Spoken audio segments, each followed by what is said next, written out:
हम उनको समय नहीं मिलेगा। किसी के समय की ज़रूरत नहीं पड़ती किसी को सिखाने के लिए। अगर आप बच्चे को सीखने का माहौल बना दे घर पे, तो बच्चा अपने आप सीखता है। ये हमने ये सीखा है जी।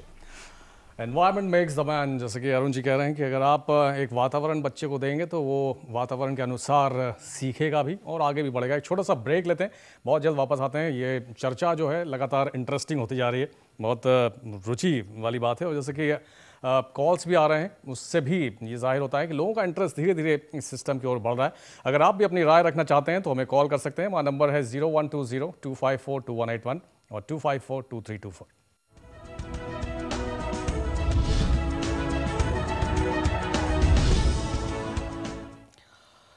ब्रेक के बाद आपका स्वागत है। आप देख रहे हैं हमारी खास पेशकश स्कूल मत भेजो। हम ये कह नहीं रहे, लेकिन एक नया सिस्टम जो है लगातार काफ़ी लोकप्रिय होता जा रहा है, वो है होम स्कूलिंग का। हमारे साथ दिनेश जी हैं फ़ोन लाइन पर शालीमार बाग से, कुछ कहना चाहते हैं। दिनेश जी, क्या राय है आपकी? सर नमस्कार। नमस्कार सर, मेरे विचार से जो होम स्कूलिंग है ये बच्चे के लिए सही नहीं है जी। क्योंकि जब बच्चा एक स्कूल में जाता है तो एक बच्चे पे कई टीचर काम करते हैं, उसे पढ़ाते हैं, उसे समाज के बारे में बताते हैं जी। और वो बच्चा कई दूसरे लड़कों के साथ मिलता है जो कई समाज से आते हैं, कई सारी बातें वो जानते हैं। तो जब वो घुलते मिलते हैं तो कई तरह की बातों का आदान प्रदान होता है, जिससे बच्चा एक बहुत सारी चीजें को सीखने को मिलती हैं जो एक अकेले बच्चे को एक अकेले माँ बाप अपने घर पे नहीं दे सकते हैं। दिनेश जी, जो समर्थक हैं इस सिस्टम के, उनका ये कहना है कि बच्चा बहुत बंधा रहता है। अगर स्कूल बच्चा जाता है तो हर चीज़ बहुत ही फिक्स्ड होती है, जिसके अनुसार उसको काम करना होता है, उसको एक आज़ाद माहौल नहीं मिलता, इसलिए उसका जो ओवरऑल डेवलपमेंट है, ग्रोथ है, वो नहीं हो पाती है स्कूल में। नहीं सर, घर में अकेले माँ बाप अपनी तरह से बच्चे को ग्रोथ कराना चाहेंगे और उसको बाहर की जो असली एनवायरनमेंट होता है, एक जो इंसान होता है उसको बाहर निकल के ही पता लगता है क्या समाज है, वो असली एनवायरनमेंट नहीं मिल पाता है जी। चलिए, तो आपके अनुसार, दिनेश जी के अनुसार, जो सिस्टम है वो उतना इफेक्टिव शायद ना हो, जैसे कि अमोल जी भी कुछ देर पहले कह रहे थे। एक फ़ोन लाइन पर एक हमारे कॉलर और हैं, उनका भी कॉल ले लेते हैं और देखते हैं उनकी राय क्या है। दया जी हैं, दया जी नोएडा से कॉल कर रहे हैं। दया जी, स्वागत है आपका, कहिए क्या कहना चाहते हैं आप? हाँ जी, मैं ये कहना चाहती हूँ जी। हाँ जी, मैं ये कहना चाहती हूँ कि मैं होम स्कूलिंग के फेवर में बिल्कुल नहीं हूँ। जी। दया जी, क्यों? क्योंकि होम स्कूलिंग में आप एक तो पेरेंट्स इतना टाइम दे नहीं सकते बच्चों को, और दूसरे अगर आप कितना भी ट्यूटर लगाएंगे तो आप एक ट्यूटर के भरोसे या दो ट्यूटर के भरोसे अपने बच्चे को छोड़ देंगे, जबकि स्कूल में बच्चा अलग अलग टीचर से मिलता है, अलग अलग बच्चों से मिलता है और हर तरह से वो हैबिचुअल हो जाता है। घर में आप एक ही ट्यूटर के भरोसे पता नहीं वो क्या करा रहा है आपके बच्चे को, आपको कुछ पता नहीं होगा, जो वो कह देगा वो आपको मानना पड़ेगा।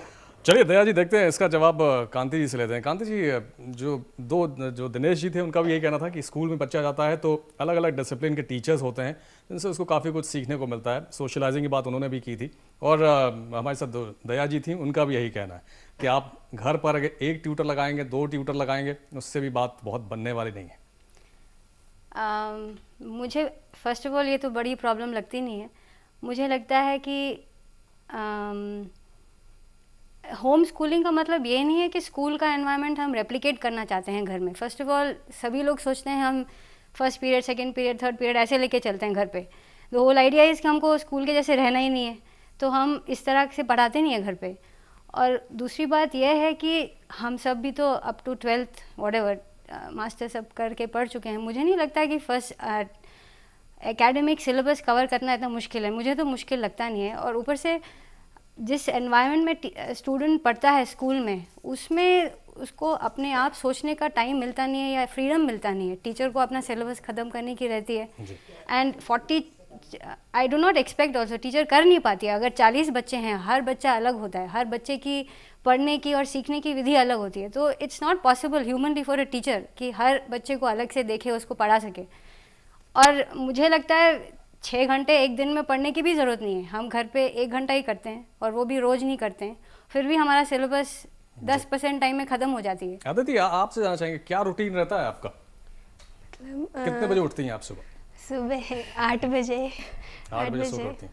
8 बजे तो तमाम बच्चे स्कूल में होते हैं। हाँ, वही बोलते हैं पापा कि इतना लेट क्यों उठते हो जी। तो दिन में एक सब्जेक्ट चूज़ करके 1 घंटे पढ़ते हैं उसका, पूरा चैप्टर या ख़त्म करने के देखते हैं। अरुण जी, यहाँ पर जो पढ़ाई की बात अदिति ने की है कि एक चैप्टर हम कंप्लीट करते हैं, तो वो कौन सा सिलेबस, कौन सा बुक्स आप इनके लिए लेकर आते हैं?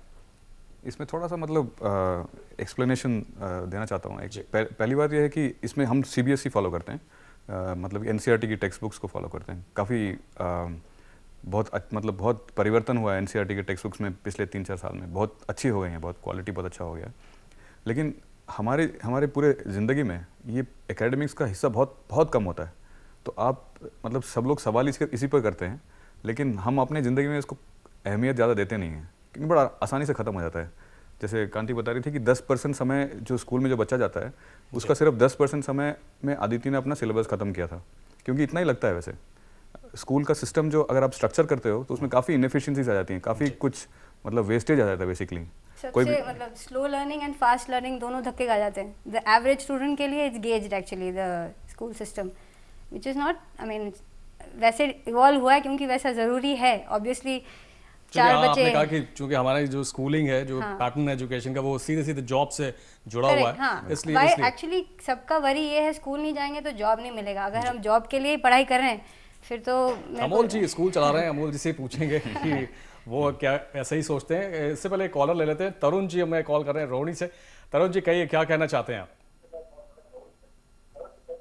तरुण जी अपने टेलीविजन का वॉल्यूम पहले कम कर लें। हेलो जी तरुण कहें। हेलो जी कहिए। सर मैं एक बात कहना चाहता हूँ।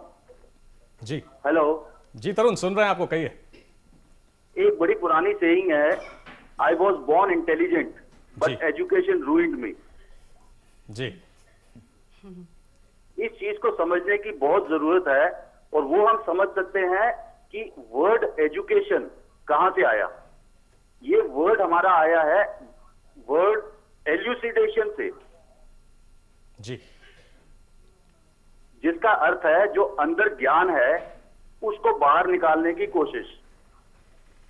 जी मगर आज का स्कूलिंग सिस्टम ऐसा है, हम लोग ज्ञान देने की ही कोशिश नहीं करते, मगर हम चाहते हैं किसी ना किसी तरह ये बच्चे के दिमाग में पड़ जाए ये ज्ञान। तो तरुण जी आपको लगता है कि होम स्कूलिंग का जो सिस्टम जिस पर हम लोग बात कर रहे हैं, वो बच्चे का अंदर का जो ज्ञान है वो निकालने में ज्यादा सहायक होगा? You see, we should be focusing on the intelligence aspect, not on education aspect. Where can we give this intelligence to the child from?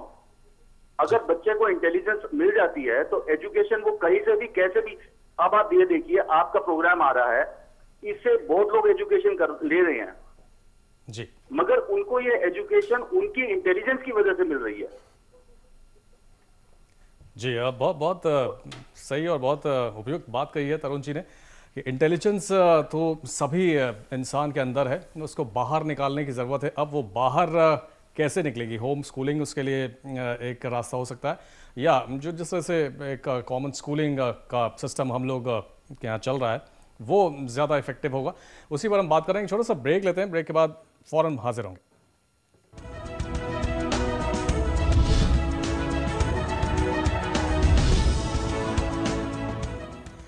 Break के बाद आपका स्वागत है। हम बातचीत कर रहे हैं एक नॉवल सिस्टम, हमारे देश के लिए एक नया ही कहा जाएगा, होम स्कूलिंग, जिसमें कि बच्चे को घर पे रहकर तमाम शिक्षा दी जाती है। सिर्फ जो कोर्स से जुड़ी हुई किताबें हैं वही नहीं पढ़ाई जाती हैं, बल्कि बच्चे का इंटरेस्ट किस ओर है उसमें भी बढ़ाने की कोशिश होती है। और आप भी अपनी राय हमें इस कार्यक्रम में दे सकते हैं। आप क्या सोचते हैं इस सिस्टम के बारे में? एक और कॉलर हमारे साथ हैं, संतोष नोएडा से। संतोष जी कहिए, क्या कहना चाहते हैं? हेलो जी हेलो जी संतोष जी कहिए। हाँ जनाब, ऐसा है कि जो भी अभी तरुण जी ने कहा है जी, उसके अलावा मिस्टर जोशी ने कहा है, जोशी जी ने कहा है कि इसमें स्कूल मतलब टीचर्स लगाए जाएंगे, उनसे पढ़वा लिया जाएगा, लेकिन वो पॉसिबिलिटी नहीं है। मैं तरुण जी की बात से बहुत सहमत हूँ। और इसके अलावा हमें सबसे ज़्यादा यह है कि स्कूल की जो प्रक्रिया है उस प्रक्रिया को बदलना होगा, क्योंकि आजकल जो स्कूल की प्रक्रिया चल रही है जी, वो इतनी है कि बच्चों के ऊपर किताबों का वजन तो बढ़ा दिया